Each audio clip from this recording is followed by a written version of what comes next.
Okay, in this guide we're going to run through the top types of links from an SEO and marketing point of view.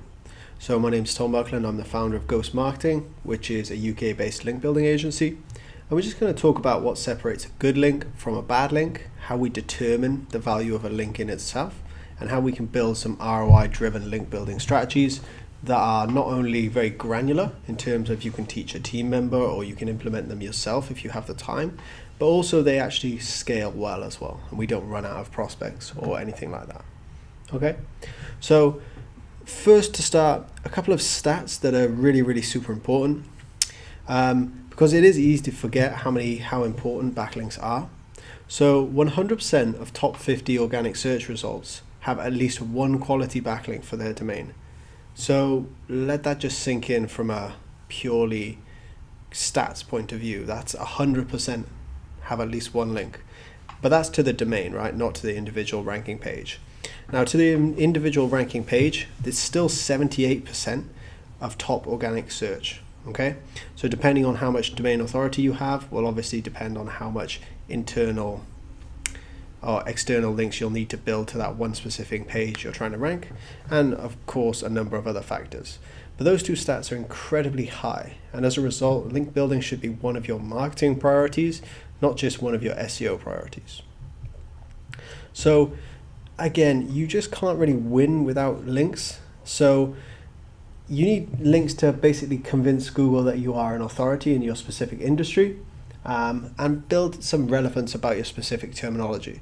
So if you're writing detailed articles about a very specific type of, say, business, for example, Google doesn't know that you're an authority on that until you start generating links from first, authoritative sources, and second, business relevant sources. And this goes for any niche in any industry as well. Okay, and then obviously as you start to build these links up, you're going to build up your domain rating, you're going to boost your organic traffic, you're going to generate referral traffic, which is great, and then you're ultimately going to get drive desirable actions, so desirable KPIs, increased sales, increased leads if that's what you're going for a specific business, and obviously increased organic traffic, conversion rate, etc. Okay, but the problem is not all links are actually made equal. So this is a little visual explanation of that. So if we start with domain rating, still the authority of the host website is super important, because if they don't have any authority themselves, linking to your site or linking to a client's site isn't going to push the needle in the slightest. Okay, instead all it's going to do is act as a signal, but a very weak one. Now the more domain rating, we've called it here, but it doesn't really matter, you can call it anything you want. The more authority a website has, the larger that vote or the larger that push to your site will be. Okay, and then we've got the question of do follow versus no follow. Now do follow equals a intention to Google to pass link juice. So you can call it link juice or link equity, but it's essentially telling Google to value this link. A no follow link is essentially telling Google to unvalue that link, to say we have to link to this specific resource, but we don't want you to value it. Now there's a lot of discussion whether no follow links do impact search. We've done a little bit of testing and found the results to be actually positive, but for the purpose of this guide, we're just going to assume that we only want to build do follow links from now on, because they're the only ones that officially move the needle and in a very large way. Next, you've got relevancy. So relevance with respect to the content topic, overall niche, etc. So if you have a blog about gardening, then you want to obviously generate links from gardening, or at least something in the home interiors or exteriors niche. If you generate links from a marketing blog or a food blog, unless you create a bridge, which we'll get onto later, it's going to be pretty difficult to actually make that relevancy across, and as a result you're not going to be valued as much for that link, and it won't push the organic rankings needle as much. Okay, so the anchor text is obviously the clickable part of the link. So when you actually link a specific part of a word or of a sentence, for example, what does that say? And that's the anchor text. Usually that's going to be things that refer to the content, and the more specific the anchor text is while staying natural, the more you'll actually gain from that specific link. And then you've got the location. So location is pretty important, because if you have sidebar, footer links, they're not worth as much as if it's in the main text body. Okay, so generally you want contextual, do follow, relevant, rich anchor text links on authority websites. A bit of a mouthful, but it's an important concept to grasp. You want all of those things where possible, and you don't want to really reduce any to an absolute zero. Okay, so don't be this guy here. So we really want to get really high quality links and avoid things like comments, content spam, forums, anything that doesn't really drive the organic rankings needle. So this is back to the fact that not all links are created equal, because things like editorial links or guest post links, resource pages, digital PR, these are all quite high authority metric links, and as a result they're going to move the organic rankings needle a lot faster and by a lot more, whereas things like forum links or social profiles or even things like citations, although they're good, they're not going to move the needle as much as these types. Okay, so it's kind of the discussion of, if you get a link from Forbes or Inc.com, that's going to be a lot more valuable than getting a link from a forum website. Okay, Google obviously has a lot more trust in those large authority sites, whereas smaller forum links or smaller content or even smaller blogs, they just don't carry the same ranking metrics, and as a result you won't get as much value from generating a link on that source. So editorial links. So these are 100% organic links. These are earned, so not solicited or purchased. They're results of creating mind-blowing content, which acts as a shareable or link-worthy presentation, and they're basically resource-worthy or reference-worthy. Okay, so Google loves these, so obviously you should care about them. And in terms of the backlink value meter, they're extremely hot. Okay, so you'll only need maybe a dozen editorial links to rank for some medium competition keywords, and whereas your competitors might have hundreds and hundreds of other types of links, if you keep from a quality approach, you'll outrank them very quickly. Okay, so this is an example of this. So if we have an editorial link, it's 100% do follow. It fits in with the content, it aligns with what we do, it has a short and sweet anchor text, and it directs the reader to a valuable post. Okay, so this is an editorial piece. Usually these are things like very high quality guest posts, or where you're a contributor to a specific blog, or if it's a non-person driven medium. So for example, if you're not writing the content yourself, then it can be picked up by journalists and elements like that and be inserted into editorial press, which we'll get onto in a little more detail later. So guest posting. So these results can be achieved from guest posting from active outreach. So these can be solicited as well as earned as quid pro quo. There's a lot more saturation in this particular backlink generation strategy now, with people getting involved and doing it to a very low quality.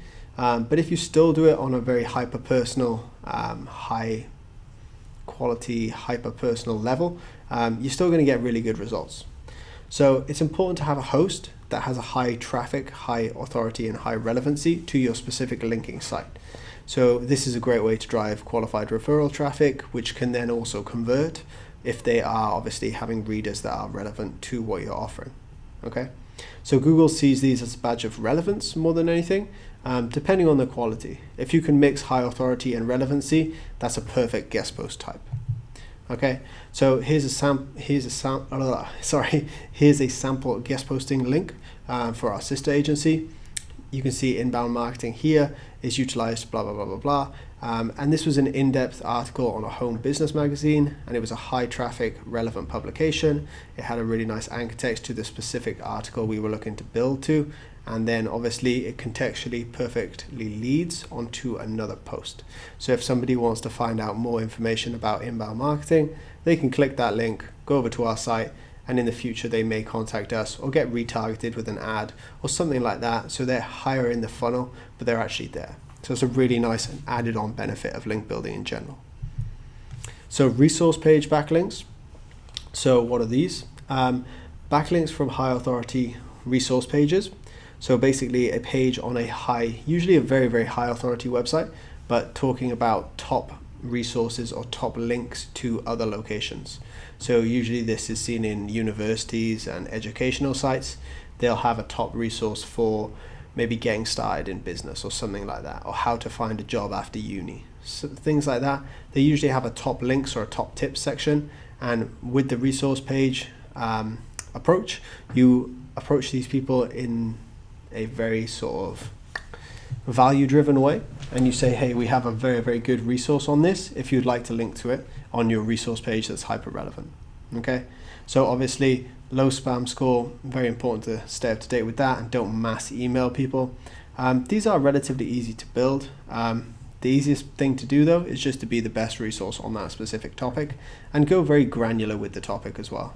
So if you say our previous example, how to get a job after uni, maybe go into actually individual industries. So how to get a digital marketing job out of uni.